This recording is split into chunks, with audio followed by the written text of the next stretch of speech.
Party యొక్క ఆవిర్భావ విషయము, అలాగే మన ముఖ్యమంత్రి గారి యొక్క భవిష్యత్తు మనం చూసుకుంటే రాజకీయ ఉన్నతిలో ఆయన తిరుగులేని, అంటే మనకి ఒక సామెత ఉంది, సింహం ఆకలిస్తేనే వేటాడుతుంది అన్నట్టుగా.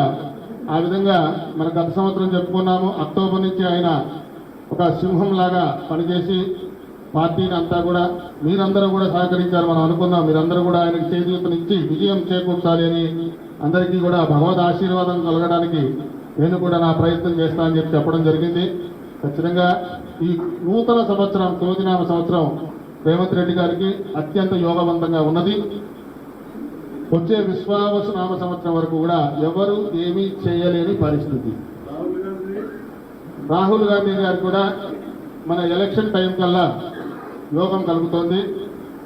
కాబట్టి అనూహ్యమైనటువంటి కొన్ని స్థానాలు కైవసం చేసుకునే పరిస్థితి ఉన్నది.